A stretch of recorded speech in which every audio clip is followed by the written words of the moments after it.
लोग को यही पता था कि हम लोग को आज मार देंगे ये लोग। मतलब ये लग रहा था कि आज हम लोगों को शहीद हो जाना है देश के हाँ, लिए। बस यही पता था कि आज हम लोग का आखिरी दिन है, आज हम लोग को मार देंगे। उसके बाद क्या उनके मुंह पे जो है मास्क वगैरह रहता था या फिर ओपनली चेहरा रहता था? क्या मुंह बांधे हुए थे? फिर किसी तरह करते अच्छा भैया, करते ये बताइएगा, आपको टॉर्चर भी वो लोग करते थे, मारते पीटते भी थे ऐसे? स्टार्टिंग में तो कुछ किया ही, उसके बाद फिर जब धीरे धीरे समय बीतता गया तो फिर हम लोगों से उन लोगों ने खुद दूरी बना लिया था। हम लोग एक कमरे में पड़े रहते थे, अपना उन लोगों से कोई मतलब नहीं था। दोपहर में खाना मिलता था वही नूडल्स, रात में नूडल्स खाते थे, अपना पड़े रहते थे हम लोग। आपसे कि भारत सरकार का मैं बहुत बहुत धन्यवाद देना चाहता हूँ। भले ही मीडिया ने हमें इग्नोर किया, हमारी बात न सुनी, वो उनके ऊपर था, लेकिन भारत सरकार का मैं बहुत बहुत धन्यवाद देना चाहता हूँ कि उन्होंने जितना हमारे लिए किया, हमें 2 महीने तक अपने अंडर में रखा, हमें खाना पीना दिया उन्होंने अच्छे से अच्छा। इसका मैं शुक्रगुजार हूँ भारत सरकार का, और जितना हो सका उन्होंने हमारे लिए किया, बेस्ट एंड बेस्ट किया उन्होंने भारत सरकार। नमस्कार दोस्तों, मैं आशीष और इस समय हमारी मौजूदगी आजमगढ़ ज़िले में है। और आजमगढ़ ज़िले के अंतर्गत एक पौई ब्लॉक आता है, उसके समीप एक ग्राम सभा पड़ता है, कोहड़ा इब्राहिमपुर। और आपसे बताते हैं कि ये ऐसी घटना है जो टीवी मीडिया नहीं दिखाती है। कारण क्या है? एक देशभक्त, एक देश का सिपाही कहीं ना कहीं आतंकवादियों द्वारा किडनैप कर लिया जाता है, और किडनैप करने के बाद लगभग 6.5 महीने आतंकवादियों के चंगुल में हमारे देश के सिपाही फंसे होते हैं। लेकिन टीवी मीडिया इस खबर को नहीं दिखाती है। कारण क्या है? क्योंकि उनको देश के जो फर्जीवाड़ा करने वाले नेता हैं, जो योगी, मुलायम, मायावती, इन सब की खबरें दिखाते हैं, कहीं ना कहीं उनके लिए देश के जवानों के लिए टाइम नहीं है, जो देश के लिए दिन रात लड़ते हैं, देश की बात करते हैं और देश के लिए ही शहीद हो जाते हैं। बहुत बड़ी बात है। आइए जानने की कोशिश करते हैं। ये भाई हमारे पीछे जो दिखाई दे रहे हैं, इनको आतंकवादियों ने लगभग 6 महीना जो है अपने जो है साथ रखा, और इनके साथ लगभग और भी सिपाही थे जिनको उन्होंने टॉर्चर किया। लेकिन इन्हें जो है भारत सरकार द्वारा अब तक किसी भी प्रकार की सहायता नहीं की गई। नहीं करने का मतलब ये समझ लीजिए कि जो टीवी चैनल है, इस पे अब तक कोई छोटी से छोटी घटना, बड़ी से बड़ी घटना चाहे जो होती है, उस पे तुरंत जो है कवरेज आने लगता है। कारण क्या है? क्योंकि उनको सिर्फ बड़े बड़े नेताओं का चाटुकारिता करना रहता है। और जैसे कि बड़े चैनल होते हैं, वो आपको पता ही है, कहीं ना कहीं वो अडानी अंबानी जैसे बड़े लोगों के ही प्रचार में लगे होते हैं। तो आइए अपने देश के जवान से बात करते हैं। आप समझ सकते हैं कि स्वतंत्रता दिवस हमारे समीप है, और ये हमारे देश का जवान कहीं ना कहीं उन आतंकवादियों को हरा करके भारत में पुनः वापस लौट आए। भैया, सबसे पहले आपका स्वागत है। आप बताइएगा कि आपको आतंकवादियों ने किस तरह से किडनैप किया, क्या था, किस तरह से था मामला, आप पूरा बताइए। जी, हम लोग 18 जनवरी 2023 में हम लोग माल्टा में थी शिप हमारी। हम लोग जा रहे थे इजिप्ट। कंपनी का फ़ोन आया था कि आप इजिप्ट चले जाइए। हम लोग इजिप्ट जा रहे थे। 18 जनवरी को रात में लगभग 2:30 बजे के आसपास जो है कि अचानक से कुछ फायरिंग की आवाज़ आई। तो हम लोगों ने देखा कि ये फायरिंग कहाँ से आ रही है। हम लोग समझ नहीं पाए कि मतलब ये फायरिंग आ कहाँ से रही है। फिर उसके बाद टार्च की लाइट, फ्लैश लाइट आने लगी, लोग चिल्लाने लगे बाहर से। तब तक कुछ लोग शिप पे ऑन बोर्ड हो चुके थे। 3-4 लोग जो थे वो शिप पे ऑन बोर्ड हो चुके थे। उन लोगों ने सब हम लोग को कैप्चर कर लिया। कैप्चर करने के बाद हम लोग को सबको ले गए ब्रिज में वहाँ उन्होंने सबको इकट्ठा किया। उसके बाद फिर उन्होंने सीधे पैसे की डिमांड कर दी। उनके हाथ में हथियार था? सबके हाथ में हथियार थे, सबके हाथ में हथियार थे। कितने लोग लगभग रहे होंगे? लगभग थे 8 लोग थे। 8 आतंकवादी थे वो, और बाकी 3-4 वो बोट पे थे, जो बोट से आए थे वो 3-4 उस बोट पे थे। उनके पास AK-47, AK-56, रॉकेट लॉन्चर वगैरह सब कुछ थे उनके पास। और हमारी शिप चल रही थी, चलते ही शिप में उन्होंने चढ़ गए थे वो लोग। उसके बाद फिर उन्होंने कुछ पैसे की डिमांड की। तो हम लोगों ने बोला हम लोग के पास पैसे नहीं, आप कंपनी से बात करो, जो भी होगा कंपनी अरेंज करेगी आप लोगों को। उन्होंने बोला कि ठीक है, हम कंपनी से बात करते हैं। फिर उन्होंने कंपनी से बात किया, ऑनर से हमारे बात किया। तो ऑनर से उन लोगों ने 3 मिलियन लीबियन दिनार का प्रस्ताव रखा कि हमें 3 मिलियन लीबियन दिनार चाहिए। ऑनर बोला कि ठीक है, हम आपको पैसे जो है प्रोवाइड करवाएंगे, आप सिर्फ हमारा रिलीज़ कीजिए। उन्होंने कहा कि ठीक है, हम आपकी शिप रिलीज़ कर देंगे, पहले आप जो है पैसे हमें प्रोवाइड करवाइए। वो लोग शिप लेके चले गए, अपने अड्डा जो भी उनका हो वहाँ लेके चले गए उन लोगों ने। उसके बाद जो है कि हम लोगों को शिप पे ही रखा था, हम 8 लोगों को, और कैप्टन को शिप से उतार लिए थे।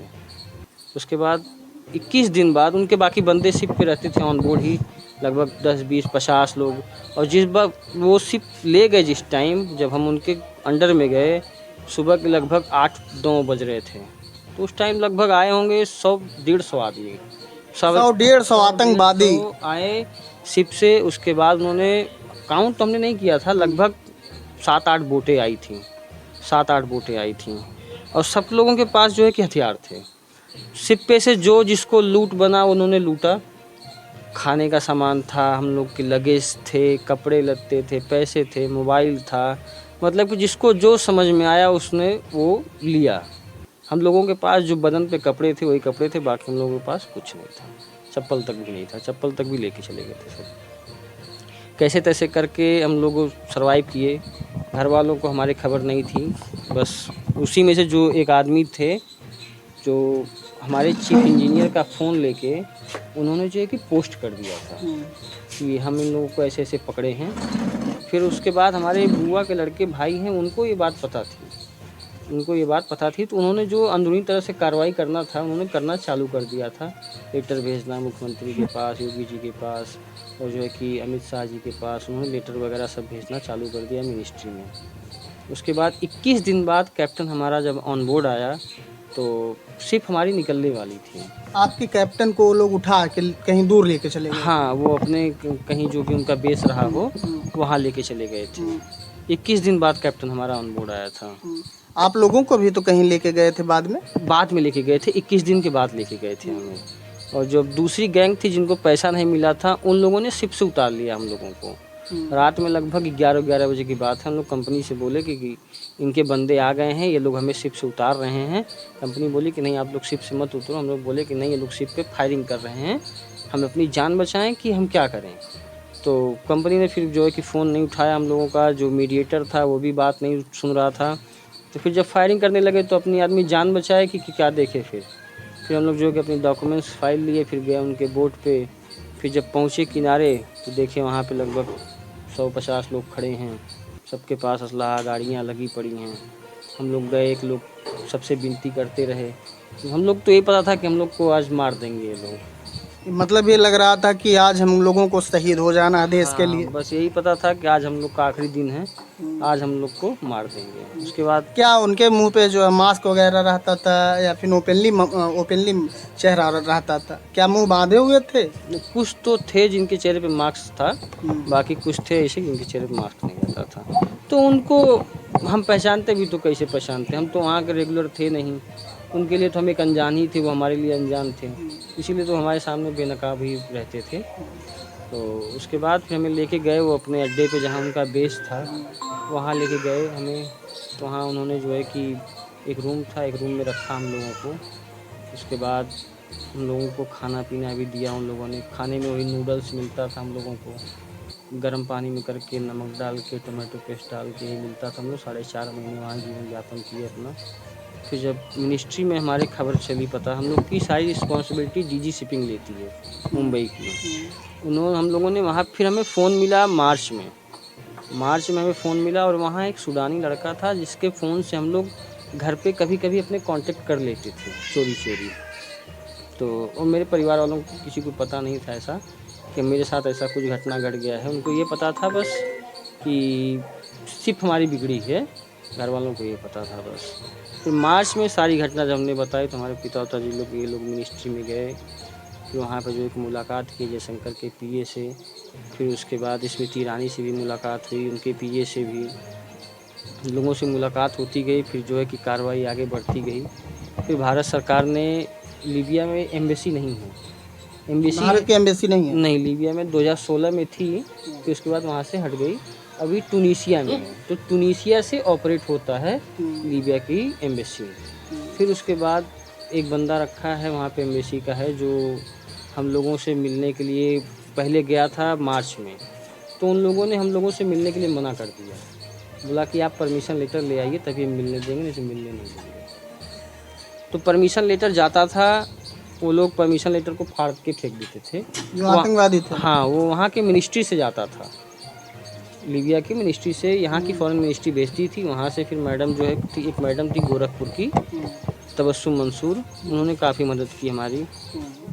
फिर उसके बाद जो है कि वो लेटर भेजती थी, वो लेटर वोटर फाड़ के फेंक देते थे, बोलते थे कि नहीं हम इन लोगों को नहीं छोड़ेंगे और इनको हम अपने पास रखेंगे, इनको नहीं छोड़ेंगे।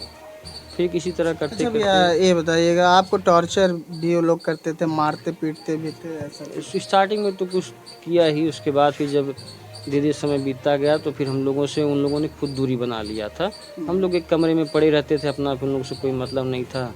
दोपहर में खाना मिलता था वही नूडल्स, रात में नूडल्स खाते थे, अपना पड़े रहते थे हम लोग, बाकी जीवन चलता। बस यही था कि कब यहाँ से जितना जल्दी हो सके निकल चलें, क्योंकि वहाँ बीच में परिवार की बहुत याद आ रही होगी। बिल्कुल बिल्कुल बिल्कुल।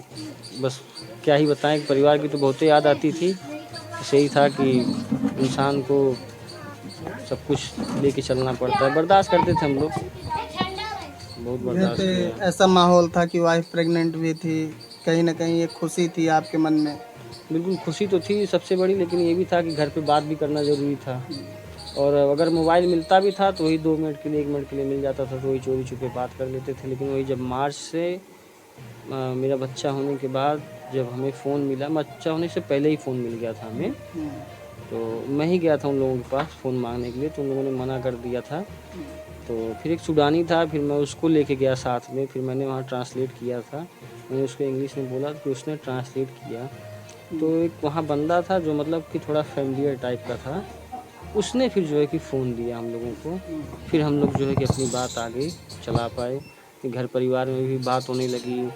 फिर एम्बेसी से भी कांटेक्ट हुआ हम लोगों को। एम्बेसी जो है कि पहली बार आई तो ये था कि हम लोगों से मिल तो नहीं पाई, लेकिन हाँ उन लोगों ने एक्सेप्ट कर लिया था कि हाँ आपके 9 इंडियन हैं हमारे पास, 9 इंडियन हैं हमारे पास, और हम इनको रिलीज़ नहीं करेंगे, आप परमिशन लेटर ले आइए, उसके बाद हम रिलीज़ करेंगे। और उसके बाद फिर जो है कि हम लोग लगभग मार्च अप्रैल मई में हम लोगों के पास फिर जो है एम्बेसी आई मिलने के लिए। तो कुछ खाने के लिए हम लोगों को भारत सरकार ने भेजा था, चावल था, दूध था, शुगर, ये सब था, मिल्क था हम लोगों के पास भेजा था। तो फिर हम लोग उसी से अपना जीवन यापन करते थे। उसके बाद हम लोग जुलाई में हम लोग रिलीज़ हुए, फिर जुलाई तक 4.5 महीने उनके अंडर में रहे हम लोग, और 2 महीने हम लोग एम्बेसी के अंडर में थे। किसके एम्बेसी? भारतीय भारतीय दूतावास के अंदर में थे, वहाँ पे लीबिया में इंडियन हाउस है, हम लोग वहाँ पे थे लगभग 2 महीने, क्योंकि वीज़ा में हम लोगों के थोड़ी प्रॉब्लम आ रही थी। तो फिर वीज़ा लगने में फिर एम्बेसडर वगैरह सब लोग गए लीबिया में, वहाँ पे फिर उन्होंने मदद की हम लोगों की, वीज़ा लगा। क्योंकि हमारा तो वीज़ा ऐसे होता नहीं कि हम इस कंट्री में जा रहे हैं तो हमारा इस कंट्री का वीज़ा है, हम लोग शिप वाले हैं, हम लोग के लिए कोई वीज़ा नहीं होता। हम लोग जिस कंट्री से ज्वाइनिंग करते हैं बस वहाँ का वीज़ा होता है हम लोगों का। तो वहाँ की गवर्नमेंट भी वीज़ा दे नहीं रही थी, एंट्री और एग्जिट वीज़ा। फिर भारत सरकार के सहयोग से सब कुछ हुआ और हम लोग भी सफल रहे आने में यहाँ पे घर पे। आज देख ही रहे हैं आप लोगों के बीच में हैं हम लोग। घर वाले जब उस बीच में जाने होंगे, जब आपने संपर्क किया और बताया भी है, तो घर वालों का तो हाल उस समय बहुत बुरा हो गया होगा। बहुत बुरा था, बहुत बुरा था, हम आपसे बता नहीं सकते कितना बुरा था। तो ये था कि हाँ बहुत बुरा था, माता जी का, पिताजी का, वाइफ का, मतलब कि सभी लोग जितने लोग थे सबका ही, मेरे जो रिलेटिव हैं, मेरी एक दीदी हैं, मेरे एक भाई हैं, सबका मतलब कि बुरा हाल था। जो दीदी थी उन्होंने भी दिल्ली में ही इंटरव्यू दिया था, कुछ पत्रकारों को बुलाया था उन्होंने, तो उसमें से कुछ लोग तो मना कर दिए थे। न्यूज़ वाले तो उस समय लेने को तैयार नहीं थे, उनको बोलते थे कि हमें आप कोर्ट से लेटर ले आके दीजिए फिर हम न्यूज़ चलाएंगे आपकी। आप फेक बताते थे? फेक बताते थे। हम उनसे बोलते थे कि आप लेटर दिखाइए, जो मिनिस्ट्री से लेटर पास हुआ है हम लोगों का, जो डी शिपिंग से लेटर पास हुआ है वो लेटर दिखाइए उनको। तो वो लोग मना कर देते थे, बोलते थे नहीं, जब तक कोर्ट से लेटर नहीं मिलेगा तब तक हम नहीं चलाएंगे न्यूज़। देख लीजिए आप, कितनी बड़ी बात है एक देश का जो है नागरिक, देश का सिपाही भारत के कार्यों को करता है, और यहाँ की जो चाटुकार मीडिया है कहीं ना कहीं उस खबर को दिखाने से पीछे हट जाती। कितनी दुख की बात है। आपको कितना दुख हुआ होगा जब आप ये जाने होंगे कि हमारे खबर को नहीं चलाना चाहते। दुख तो बहुत हुआ था, लेकिन कुछ कर नहीं सकते थे। हम लोग लाचार थे, असहाय थे हम लोग। हम लोगों के पास कोई शब्द नहीं था। बस ये था कि जिंदा रहेंगे तो एक न दिन तो घर चलेंगे ही चलेंगे। बस ये था कि घर वालों से मिलना था। ये था कि बस चलें यहाँ से, किसी तरह से निकल चलें। बस सरकार के ऊपर भरोसा था, भारत सरकार के ऊपर। ये जो लोग हथियार लिए थे, क्या उस हथियार से आप लोगों को कभी जो है मारे या पीटे, ऐसा कुछ? मतलब टॉर्चर तो जरूर, आतंकवादियों का ये फितरत ही होता है टॉर्चर करना। शुरुआती दौर में आपके अंदर दहशत तो बनाना चाहे होंगे भरपूर। बिल्कुल, बहुत दहशत थी हम लोगों के अंदर, नो डाउट की बात है उसमें। बहुत दहशत थी उसमें हम लोगों में। और जो किया उन लोगों ने, फायरिंग भी करते थे हम लोगों के ऊपर से, लेफ़्ट राइट से, पर पीछे भी फायरिंग करते थे। लेकिन हम लोग जो है कि कुछ कर नहीं सकते थे। हम लोग के पास डर हाँ, डर तो बना रहता। जब तक थे वहाँ पे हम लोग तब तक डर था। वहाँ से जब हम लोग निकले हैं उसके बाद फिर हम लोगों को जब एम्बेसी के अंडर में आए हैं तो हम लोग का डर थोड़ा कम है। तो डर तो था ही। शायद अगर ये बॉर्डर के करीब अपनी बात होती तो शायद जो 9 बटालियन की आपकी टीम थी तो शायद आप लोग लड़ाई लड़े होते। लेकिन कहीं ना कहीं दूर देश यूरोप में जाकर आप लोगों की किस्मत फंस गई थी। बहुत बुरे फंस गई थी हम लोग किस्मत। इसकी कोई बता नहीं सकते हम आपको, मतलब कि वो सिचुएशन क्या था समझ रहे हैं, और दर्द कैसे हुआ था, क्या हुआ था।